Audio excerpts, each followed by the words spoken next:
रामकृष्ण हरी मंडळी, कर्म कसं फिरतं तर ते आज आपण बघूया. एक भिकारी होता. तो दारोदारी जाऊन भीक मागायचा.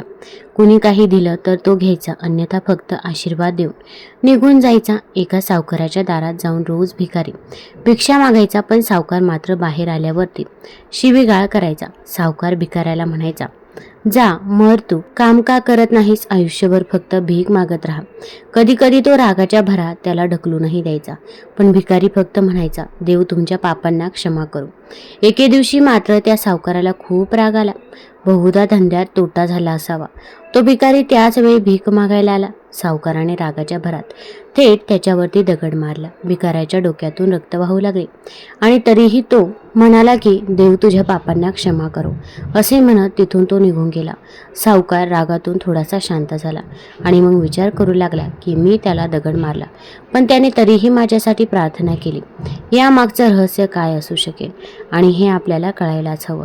आणि तो त्या भिकाऱ्याच्या मागे लागला. भिकारी कोठेही गेला तरी सावकार त्याच्या मागे जायचा. त्या भिकाऱ्याला कोणी भिक्षा दिली तर कोणीतरी त्याला मारले, अपमानित केले, शिवीगाळ केली, पण भिकारी एवढेच म्हणायचा, देव तुमची पापे क्षमा करू.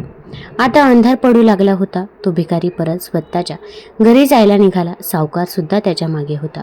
तो भिकारी आपल्या घरी परतला. एका तुटलेल्या खाटेवर एक म्हातारी झोपली होती. ती त्या भिकाऱ्याची बायको होती. तिच्या नवऱ्याला पाहताच ती उठली आणि पाहू लागली. भिकेच्या भांड्यात फक्त अर्धी शिळी भाकरी होती. ती पाहताच म्हातारी म्हणाली, एवढेच आज मिळाले का आणि तुमचे डोके कसे फुटले? तेव्हा भिकारी म्हणाला, हो एवढंच, कुणी काही दिलं नाही. सगळ्यांनी शिव्या दिल्या, एकाने दगडफेक केली, त्यामुळे माझं डोकं फुटलं. तो भिकारी पुन्हा म्हणाला, हे सगळं माझ्या पापाचं फळ आहे. आठवत नाही का आपण किती श्रीमंत होतो? काही वर्षांपूर्वी आपल्याकडे काय नव्हतं, आपल्याकडे सर्व होतं, पण आपण कधीच दान केलं नाही. तो आंधळा भिकारी आठवला का म्हातारी बाईच्या डोळ्यात अश्रू आले आणि ती म्हणाली, हो आपण त्या आंधळ्या भिकाऱ्याची कशी चेष्टा करायचो, भाकरीच्या जागी कोरे कागद कसे टाकायचो, त्याचा अपमान कसा करायचो, त्याला मारायचो आणि कधी ढकलायचो. म्हातारी म्हणाली. तेव्हा म्हातारा म्हणाला, हो मला आठवते, सगळं किती छान होतं आपलं. त्या आंधळ्या म्हाताऱ्याने जेव्हा रस्ता दाखवायला सांगितला तेव्हा कधीच मी त्याला रस्ता दाखवला नाही, आणि जेव्हा कधी तो भाकर मागायचा तेव्हा फक्त त्याला शिव्या दिल्या. एकदा त्याला वाटी फेकून मारली तेव्हा तो आंधळा भिकारी नेहमी म्हणायचा, देव तुझ्या पापाचा हिशोब घेईल, मी नाही. आज त्या भिकाऱ्याचा शाप आपण भोगत आहोत. आज त्याच्या शापामुळेच आपली ही अवस्था आहे, आणि म्हणूनच मी कोणाला शाप देत नाही. आपल्या या परिस्थितीसाठी आपण जबाबदार आहोत. माझ्यावर कोणताही त्रास झाला तरी माझ्या ओठावर नेहमी आशीर्वाद असतो, कारण असे दिवस मला दुसऱ्या कोणाला द्यायचे नाहीत. आणि म्हणून मी माझ्यावर अन्याय करण्यासाठी देखील देवाकडे चांगलीच प्रार्थना करतो, कारण त्यांना माहीत नाही की ते कोणते पाप करत आहे. आपण भोगले तसे दुःख दुसऱ्यालाही भोगावे लागू नये, आणि म्हणूनच माझी अवस्था पाहून माझ्या मनातून फक्त आशीर्वाद निघतात. सावकार चुपचापपणे सर्व ऐकत होता. आता त्याला सर्व काही समजले होते. म्हातारी बाई आणि म्हाताऱ्याने ती अर्धी भाकरी एकत्र खाल्ली आणि परमेश्वराचा महिमा म्हणत झोपी गेले. दुसऱ्या दिवशी तो भिकारी पुन्हा सावकाराच्या घरी भीक मागायला गेला. सावकाराने 2 भाकरी आणि भाजी अगोदरच काढून ठेवलेली होती. त्याने ती भाजी भाकरी भिकाऱ्याला दिली आणि हसतमुख आवाजात म्हणाला, मला माफ करा बाबा, चूक झाली. आजपासून तुम्ही रोज माझ्याकडे येऊन 2 भाकरी आणि भाजी घेऊन जात जा. तुम्हाला आणखी काही गरज पडली तर तुम्ही मला नक्की सांगा. उपाशी मात्र कधीच झोपू नका. तेव्हा भिकारी म्हणाला, देव तुमचं भलं करू, आणि निघून गेला. माणसं फक्त आशीर्वाद देतात आणि शाप देतात, पण देव हे सगळं माणसाच्या कर्मानुसार करतो, आणि म्हणूनच फक्त चांगलं कर्म करा, कारण कर्माचा आयुष्य भाग कधीच कुणाला चुकत नाही. तो नेहमी तुमचा पाठलाग करत असतो. तो तुमचा हिशोब घेतल्याशिवाय कधीच तुम्हाला परत करत नाही. कुणालाही कमी लेखू नका, कुणाचीही खिल्ली उडवू नका, कुणाची टिंगल करू नका, कुणाच्या गरिबीवरती हसू नका, कुणाला टोचून बोलू नका, कधी कुणाचा अपमान करू नका. नियतीचा पलटवार कधी होईल हे कुणालाही सांगता येत नाही. आता आपण एक अत्यंत प्रेरणादायी कथा बघणार आहोत. तत्पूर्वी चॅनलमध्ये नवीन असाल तर चॅनल लाईक करा आणि सबस्क्राईब देखील करा. तसेच कमेंटमध्ये श्री स्वामी समर्थ लिहायला विसरू नका, जेणेकरून आपल्याला देखील स्वामी महाराजांचा आशीर्वाद नक्कीच प्राप्त होईल. एका लहानशा गावात राघव नावाचा एक अत्यंत सात्विक आणि सरळ मार्गी माणूस राहत होता. राघवचे आयुष्य जणू संतांनी सांगितलेल्या नियमांचे तंतोतंत पालन करीत सकाळी ब्रह्ममुहूर्तावरती उठणे, स्नान करून देवाची पूजा करणे आणि त्यानंतरच पाण्याचा घोट घेणे हा त्याचा नित्यनियम होता. राघवचा कापडाचा छोटासा व्यवसाय होता. दुकानात आलेल्या गिऱ्हाईकाला कधीही फसवणे नाही, वजनात कधी माप मारणे नाही आणि नफ्यातील काही हिस्सा गरिबांना दान करणे हे त्याचे तत्व होते. गावातील लोक म्हणायचे, अहो राघवराव म्हणजे कलियुगातील धर्माचा अवतारच जणू. राघवच्या मनात कोणाबद्दलही द्वेष नव्हता. त्याच्या संसारात पत्नी आणि एकुलता एक मुलगा असे छोटेसे सुखी कुटुंब होते. राघवच्या भक्तीला आणि चांगुलपणाला पाहून असे वाटायचे की या माणसाच्या आयुष्यात दुःखाची सावली सुद्धा कधी पडणार नाही. पण नियतीचे फासे कधी आणि कसे पलटतील हे साक्षात ब्रह्मदेवालाही सांगता येत नाही. तेथे राघव सारख्या सामान्य माणसाची काय कथा. अचानक राघवच्या आयुष्यात एक मोठे वादळ आले. एका रात्रीत राघवच्या कपड्याच्या गोदामाला आग लागली. पाहता पाहता त्याने आयुष्यभर कष्ट करून उभा केलेला व्यवसाय डोळ्यांसमोर जळून खाक झाला. राघव हताश झाला, पण त्याने धीर सोडला नाही. देवाची मर्जी असेल असे म्हणून त्याने पुन्हा शून्यातून सुरुवात करण्याचा प्रयत्न केला. पण संकटे कधीच एकटी येत नाही, ती आपल्या सोबतीला आणखी संकटे घेऊन येतात. व्यवसायातून सावरत नाही तोच त्याचा एकुलता एक मुलगा भयंकर आजारी पडला. डॉक्टरांनी सांगितलं की मुलाला एक दुर्मिळ आजार झाला आहे आणि त्याच्या उपचारासाठी पाण्यासारखा पैसा खर्च करावा लागेल. राघव पूर्णपणे कोलमडून गेला. एका बाजूला उत्पन्नाचे साधन नष्ट झालेले आणि दुसऱ्या बाजूला मुलाच्या जीवाची टांगती तलवार. राघवने आपली शिल्लक पुंजी खर्च केली, पत्नीचे दागिने विकले, नातेवाईकांकडे हात पसरले, पण काहीच फरक पडत नव्हता. मुलाची तब्येत दिवसेंदिवस खालावत चालली होती. ज्या देवाची राघवने आयुष्यभर मनापासून सेवा केली त्या देवाच्या दारात आता तो रोज डोके आपटत होता. त्याने कित्येक ज्योतिषांना हाताच्या रेषा दाखवल्या. कुणी सांगितले की शनीची 7.5 आहे, कुणी सांगितले की कुलदेवतेचा कोप झाला आहे. राघवने प्रत्येक उपाय केला, नवस बोलले, होमहवन केले, अणुवाणी पायाने मंदिराच्या प्रदक्षिणा घातल्या, पण कशाचाच उपयोग झाला नाही. उलट परिस्थिती अजूनच बिकट झाली. कर्ज देणारे लोक आता घरी येऊन अगदी बोलू लागले होते. समाजात मान ताट करून जगणारा राघव आता लोकांच्या नजरा टाळून चालू लागला. सर्वात जास्त वेदना कशामुळे होत असतील तर त्या लोकांच्या बोलण्यामुळे. जे लोक पूर्वी राघवला धर्माचा अवतार म्हणायचे तेच आता कुजबुजू लागले. बघा काय उपयोग झाला त्या देवपूजेचा. आम्ही कधी देवदेव करत नाही, तरी आम्ही सुखात आहोत. आणि हा राघव रोज मंदिरात जाऊन घंटा वाजवायचा. आता बघा काय हाल झालेत. हे शब्द राघवच्या काळजाला बाणासारखे टोचत होते. त्याच्या मनात संशयाचे काहूर माजले होते. खरंच देव आहे का? आणि जर आहे तर तो इतका अन्यायी का? दिवस जात होते, रात्र सरत होती, पण राघवच्या नशिबाचे भोग संपत नव्हते. शेवटी जेव्हा सर्व दरवाजे बंद झाले तेव्हा त्याला एका मित्राने अक्कलकोटचे स्वामी समर्थांबद्दल सांगितले. राघव, तू खूप ठिकाणी फिरलास, एकदा अक्कलकोटला जा. तिथे साक्षात दत्तात्रय स्वामींच्या रूपात वास्तव्य करतात. त्यांच्या चरणी गेल्यावर अशक्यही शक्य होते. बुडत्याला काडीचा आधार वाटावा तसा राघव अक्कलकोटला जाण्यासाठी निघाला. पण या प्रवासात त्याच्या मनात भक्तीपेक्षा राग आणि प्रश्न जास्त होते. तो एका अशा भक्तासारखा चालला होता ज्याचा देवावरचा विश्वास उडाला आहे आणि तो आता देवाला जाब विचारायला चालला आहे. अक्कलकोटला पोहोचल्यावर तिथे अफाट गर्दी होती. भक्तांची रांग लागली होती. श्री स्वामी समर्थ या जयघोषाने आसमंत दुमदमून गेला होता. पण राघव तिथे पोहोचला आणि त्याचा बांध फुटला. तो स्वामींच्या चरणी पडला नाही, तर तिथेच उभा राहून रडू लागला. त्याचे अश्रू थांबत नव्हते. आजूबाजूचे सेवेकरी त्याला बाजूला करायला पुढे आले, पण स्वामींनी हाताच्या इशाऱ्याने त्यांना थांबवले. राघवने रडत रडत पण चिडून स्वामींना विचारलं, महाराज, लोक तुम्हाला देवाचा अवतार म्हणतात. तुम्ही अंतर्यामी आहात ना? मग तुम्हाला माझी अवस्था दिसत नाही का? मी कधी कुणाचं वाईट केलं नाही, कधी कुणाला फसवलं नाही, मुंगीलाही कधी त्रास दिला नाही, तरीही माझ्याच नशिबात हे भोग का? माझा संसार उघड्यावर पडलाय, माझा मुलगा मरणाच्या दारात आहे आणि जे लोक पाप करतात ते मजेत आहेत. तुमचा हा कोणता न्याय आहे? तुम्ही पण दगडाच्या मूर्तीसारखे फक्त बघत राहणार आहात का? जर देव चांगल्या माणसाची परीक्षाच घेत असेल तर मला अशी परीक्षा नको आहे. मला सांगा, माझा गुन्हा काय? राघवचा आवाज अक्कलकोटच्या दरबारात घुमला. वातावरण एकदम शांत झाले. प्रत्येकाच्या मनात हेच प्रश्न होते, पण विचारण्याचे धाडस कोणाकडेच नव्हते. आज राघवने सर्वांच्या वतीने तो प्रश्न विचारला होता. स्वामी समर्थ शांत बसले होते. त्यांचे विशाल नेत्र राघववरती स्थिरावले. राघवचा आक्रोश ऐकून स्वामी विचलित झाले नाहीत. उलट त्यांच्या चेहऱ्यावर एक गंभीर भाव उमटला. स्वामींचा आवाज कडाडला, जणू आकाशातून वीज कडाडावी. अरे मूर्खा, गप्प बस. स्वामींच्या आवाजातील जरबेने राघव एकदम गप्प झाला. स्वामी पुढे बोलू लागले, तुला वाटते की तू आज जे पेरले आहेस त्याचे फळ तुला आजच मिळावे? अरे निसर्गाचा नियम बघ.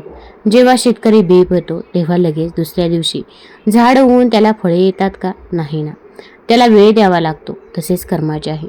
तू या जन्मात चांगला वागला आहेस हे सत्य आहे, पण तुझा हिशोब फक्त या एका जन्माची वाट पाहत नाही. राघव विस्पारलेल्या डोळ्यांनी स्वामींकडे बघत होता. स्वामींनी त्याला जवळ बोलावले. तुला वाटते माझ्यावर अन्याय होतोय?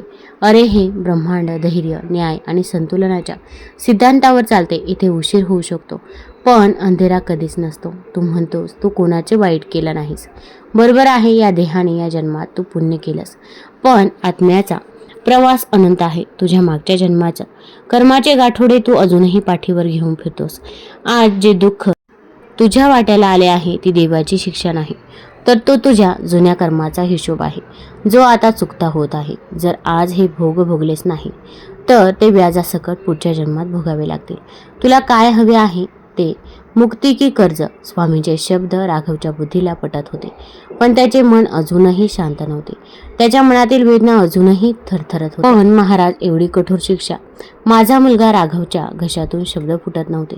स्वामींनी त्याच्याकडे पाहिले. आता त्याच्या नजरेत राग नव्हता, तिथे फक्त आणि फक्त करुणा होती. अथांग सागरासारखी खोल करुणा. स्वामींनी आपला उजवा हात हळूच वर उचलून त्याच्या डोक्यावर ठेवला. तो स्पर्श सामान्य नव्हता. ज्या क्षणी स्वामींनी हात राघवच्या मस्तकाला लावला त्या क्षणी राघवच्या शरीरातून एक विजेची लहर सळसळत गेली. वर्षानुवर्षे साचलेला राग, हताशपणे आणि दुःखाचे तो डोंगर जणू त्या ठिकाणी एका स्पर्शाने वितळू लागला. राघवच्या डोळ्यातून आता रागाचे नाही तर पश्चातापाचे आणि भक्तीचे अश्रू वाहू लागले. त्याला आतून काहीतरी सांगत होते की समोर बसलेली ही व्यक्ती केवळ साधू नाही, तर हेच त्याचे खरे आईवडील आहेत. स्वामींच्या स्पर्शाने त्याला एक अभूतपूर्व शांतता मिळाली. जसे एखादे लहान मूल रडत रडत आईच्या कुशीत शिरते आणि त्याला सुरक्षित वाटते, तसेच राघवला वाटले. त्याचा अहंकार गळून पडला होता. मी चांगला आहे हा त्याचा गर्व त्या चरणावर विरघळून गेला. त्याला जाणीव झाली की हे दुःख त्याला तोडण्यासाठी नाही, तर त्याला घडवण्यासाठी आले आहे. सोन्याला जसे आगीमध्ये तापून निघावे लागते तेव्हाच त्याला चकाकी येते, तसेच देवाने त्याला त्या संकटाच्या भट्टीत टाकले आहे. त्याला शुद्ध करण्यासाठी राघवने थरथरत्या हाताने स्वामींचे चरण पकडले. त्यांनी आपले कपाळ स्वामींच्या पायावर टेकवले आणि तो ओक्साबोक्षी रडू लागला. पण या रडण्यात आता तक्रार नव्हती, यात फक्त शरणागती होती. महाराज, मला माफ करा. मी अज्ञानी आहे. मला कर्माचे गणित समजत नाही, पण आता मला एवढेच समजले आहे की तुम्ही माझ्या पाठीशी आहात. तुम्ही जे कराल ते माझ्या भल्यासाठीच असेल. हे दुःख सहन करण्याची शक्ती मला द्या. राघवचा कंठ दाटून आला होता. स्वामींनी त्याच्या पाठीवरून हात फिरवला. त्याचा स्वर आता अतिशय मृदू पण गंभीर झाला होता. मिळू नकोस, मी तुझ्या पाठीशी आहे. स्वामींनी राघवला उठवले. राघवचे डोळे पुसले. आता राघव शांत झाला होता, पण प्रश्न अजूनही संपला नव्हता. त्याच्या संकटाचे निवारण व्हायचे होते. स्वामींनी त्याला आदेश दिला, राघव आता रडणे बंद कर. तुझ्या कर्माचा भोग तर तुला भोगावाच लागेल, पण भगवंताची भक्ती त्या भोगाची तीव्रता कमी करू शकते. जर तुला यातून मार्ग काढायचा असेल तर तुला एक सेवा करावी लागेल. राघवने हात जोडले. महाराज, तुम्ही सांगाल ते मी करायला तयार आहे. अगदी जीव द्यायला आहे. स्वामी हसले. जीव द्यायचा नाही, जीव लावून सेवा करायची आहे. तू घरी जा आणि श्री गुरुचरित्र ग्रंथाचे पारायण सुरू कर. 7 दिवसांचे हे पारायण असेल. अतिशय निर्मळ मनाने आणि शुद्ध भावाने तुला हे करावे लागेल. राघवच्या मनात आशेचा किरण जागा झाला, पण स्वामींनी लगेच त्याला सावध केले. त्यांचा चेहरा पुन्हा गंभीर झाला. पण एक गोष्ट लक्षात ठेव, राघव, जेव्हा भक्त मोठा संकल्प करतो तेव्हा त्याची परीक्षाही मोठी असते. या 7 दिवसात तुझ्यावर अशी संकटे येतील, तुझे मन विचलित करण्याचे असे प्रयत्न होतील की तुला वाटेल की हे पारायण सोडून द्यावे. माया तुला अडवेल, तुझा विश्वास डगमगेल. जर तू त्या परीक्षेला पुरून उरलास तरच तुला फळ मिळेल, अन्यथा हातात काहीच पडणार नाही. राघवने विचारले, महाराज, फक्त एका पुस्तकाच्या वाचनाने माझे नशीब बदलेल? ज्या डॉक्टरांनी हात टेकवले, जे ज्योतिष हरले, ते काम या पारायणाने पूर्ण होईल. स्वामींनी कोणतेही उत्तर दिले नाही. ते फक्त गोड हसले आणि त्यांनी राघवला जाण्याचा इशारा केला. त्या हास्यामध्ये हजारो शब्दांचे उत्तर होते जे राघवला त्यावेळी समजले. स्वामींचे शब्द कानात साठवून राघव अक्कलकोटवरून निघाला. त्याला माहीत नव्हतं की पुढचे 7 दिवस त्याच्या आयुष्यातील सर्वात कठीण आणि सर्वात चमत्कारिक दिवस असणार आहेत. ती परीक्षा नक्की काय असणार होती? राघवच्या पारायणात कोणते विघ्न येणार होते? तर ते आता आपण बघणारच आहोत. तत्पूर्वी तुम्ही चॅनलवरती नवीन असाल तर चॅनल लाईक करा आणि सबस्क्राईब देखील करा. तसेच तुम्ही हा व्हिडिओ कुठून बघत आहात ते देखील आम्हाला जरूर कळवा. राघव अक्कलकोटहून घरी परतला तेव्हा त्याच्या मनात एक वेगळीच ऊर्जा होती. पण त्याच वेळी स्वामींनी दिलेला तो इशाराही त्याच्या कानात घुमत होता. परीक्षा कठीण असेल. घरी पोहोचताच त्याने पत्नीला घडलेला सर्व वृत्तांत सांगितला. पत्नीने डोळ्यातील पाणी पुसले आणि म्हणाली, जर स्वामींनी शब्द दिला असेल तर आपण हे पारायण करायचेच आहे. मी सर्व तयारी करते. दुसऱ्या दिवशी पहाटे राघवने शुचिभूत होऊन अत्यंत पवित्र मनाने आपल्या देवघरात गुरुचरित्र ग्रंथाची स्थापना केली. त्याने संकल्प सोडला आणि पहिल्या अध्यायाचे वाचन सुरू केले. पहिल्या दिवशी सर्व काही सुरळीत पार पडले. राघवच्या मनात आशा निर्माण झाली की कदाचित स्वामींनी फक्त भीती घालवण्यासाठी तसे सांगितले असेल. प्रत्यक्षात काही संकट येणार नाही. पण त्याचा हा भ्रम दुसऱ्या दिवशी तुटला. दुसऱ्या दिवशी वाचन करत असताना अचानक राघवला भयंकर गुंगी येऊ लागली. त्याची पापणी जडावली. अक्षरे दिसू लागले. त्याला वाटले की आता तिथेच पुस्तकावर डोके टेकवून झोपावे. हे सामान्य झोपणे नव्हते तर ती एक प्रकारची मोहिनी होती. राघवने खूप प्रयत्न केला. डोळ्यांवर पाण्याचे हबके मारले तरीही त्याचे मन एकाग्र होत नव्हते. मनात विचार येऊ लागले की आजचा दिवस राहू दे, उद्या वाचू. पण त्याच वेळी त्याला स्वामींचा तो करारी आवाज आठवला. परीक्षा घेतली जाईल. राघवने स्वतःच्या मांडीला चिमटा घेतला. वेदनेने स्वतःला जागे ठेवले आणि वाचन पूर्ण केले. तिसरा आणि चौथा दिवस तर त्याहून भयंकर गेला. ज्या सावकारांचे कर्ज राघववरती होते ते अचानक त्याच्या दारात येऊन उभे राहिले आणि ते शिवेगाळ करू लागले. ए राघव, बाहेर ये. आमचे पैसे दे, नाहीतर तुझे घर जप्त करू. बाहेर एवढा गोंधळ चालू असताना घरात राघव ग्रंथासमोर बसला होता. त्याचे चित्त विचलित होत होते. त्याला वाटत होते की वाचन थांबून बाहेर जाऊन त्यांच्या पाया पडावे. त्याचे पत्नीचे रडणे त्याला ऐकू येत होते. हे एक मानसिक युद्ध होते. एका बाजूला त्याचा स्वाभिमान आणि भीती आणि दुसऱ्या बाजूला स्वामींवरची श्रद्धा. राघवने कानावर हात ठेवले, डोळे मिटले आणि मोठ्याने दत्त महाराजांचे नामस्मरण करत वाचन सुरू ठेवले. त्याने ठरवले होते काही झाले तरी जागेवरून उठणार नाही. बराच वेळ आरडाओरडा करून सावकार निघून गेले. पण जाताना त्यांनी धमकी दिली की उद्या शेवटचा दिवस आहे. 5व्या दिवशी राघवच्या मुलाची तब्येत अचानक खूप बिघडली. ताप इतका वाढला की मूल तापाने फणफणू लागले. डॉक्टरांना बोलवले. त्यांनी तपासून मान हलवली. परिस्थिती हाताबाहेर चालली आहे. याला ताबडतोब मोठ्या हॉस्पिटलमध्ये हलवावे लागेल, नाहीतर काहीही होऊ शकते. डॉक्टर म्हणाले. राघवच्या पत्नीने हंबरडा फोडला.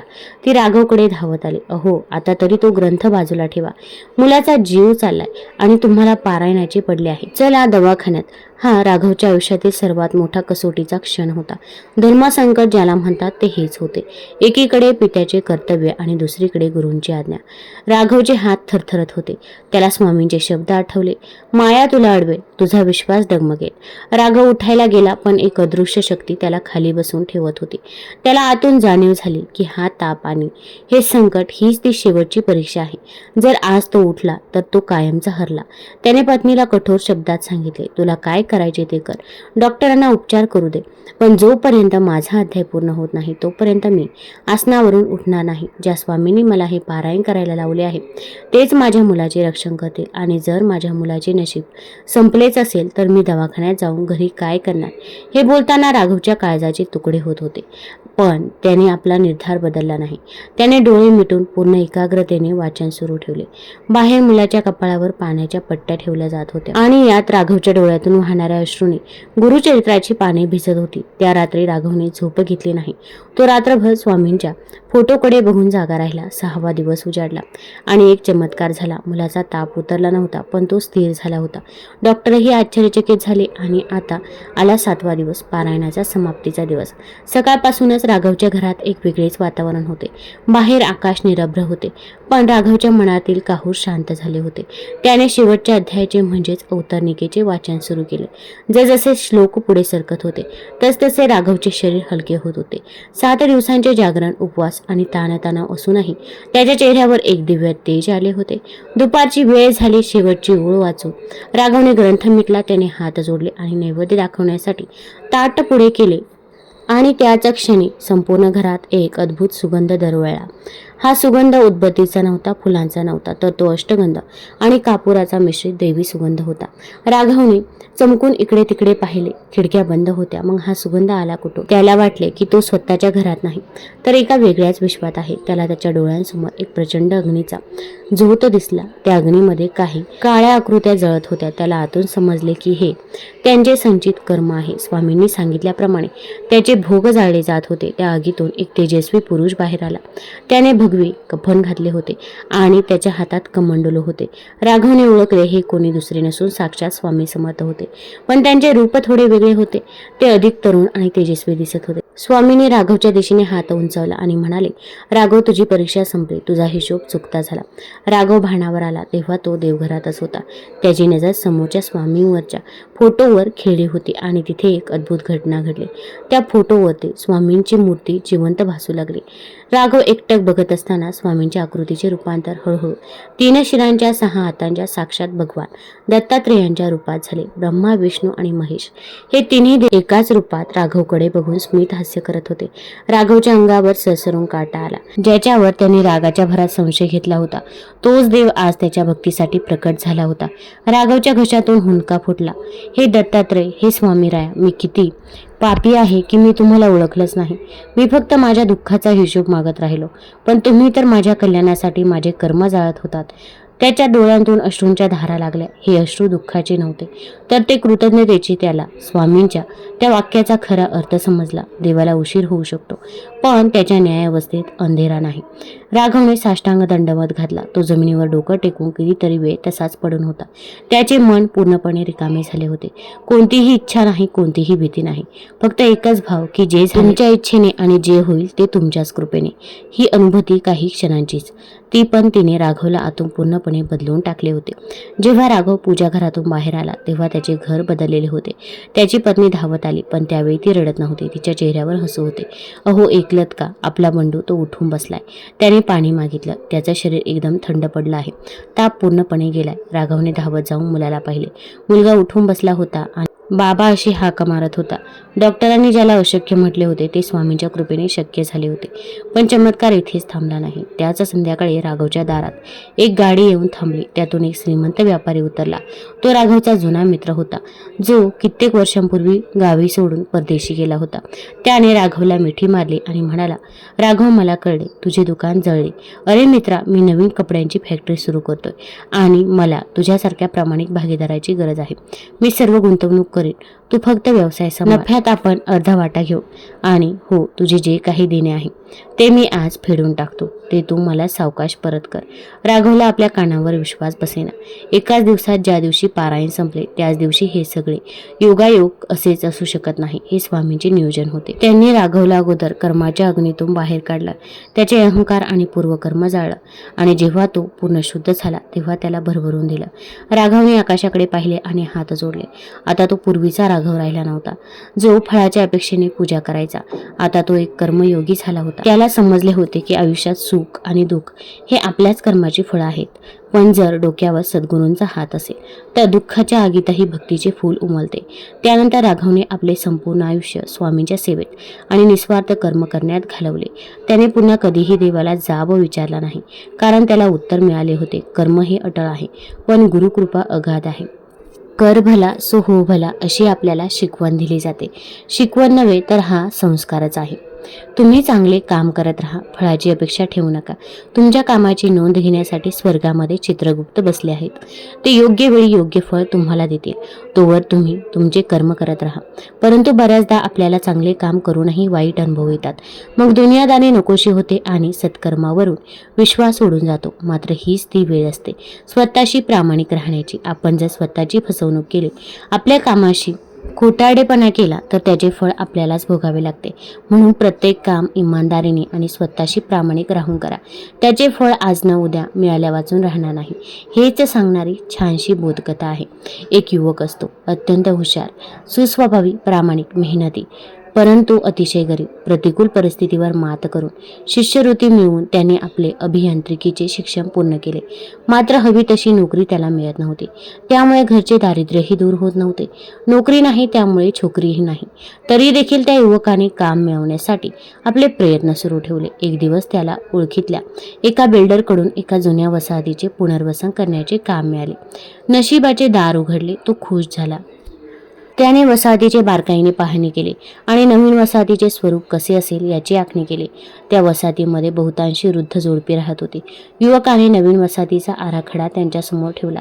सर्व जोडप्यांचे एकमत होईना. प्रत्येकाची मागणी ऐकून घेत युवकाने नवीन आराखडा तयार केला. सर्वांना दाखवला. सर्वांची पसंती मिळाली आणि कामाचा श्रीगणेश झाला. युवकाने जातीने हजर राहून कामाची पाहणी केली. उत्तम प्रतीचे सिमेंट, विटा, दगड, लोखंडी सळया, पाईप इत्यादी बांधकाम निगडित वस्तूंची यादी केली. बिल्डरने दुजोरा दिला. आर्थिक पाठबळ मिळाले. त्यामुळे दर्जेदार कामाची सुरुवात झाली. युवकाची मेहनत आणि नवी वसाहत आकार घेत असल्याचे पाहून वसाहतीमधील जुने लोक आनंदून गेले. त्या युवकाशी सर्वांची चांगली गट्टी जमली आणि त्याच्याशी बोलताना आर्थिक स्थितीबद्दल माहिती मिळाली. वसाहतकाराने एक शक्कल लढवली. आपल्याच वसाहतीत त्याने आणखी एक छोटेसे घर बांधून मागितले. त्या घराचे काम बिल्डर आखलेल्या यादीत नव्हते, परंतु वसाहतीतल्या लोकांनी त्या घरासाठी पैसा उभा करणार असे सांगितले.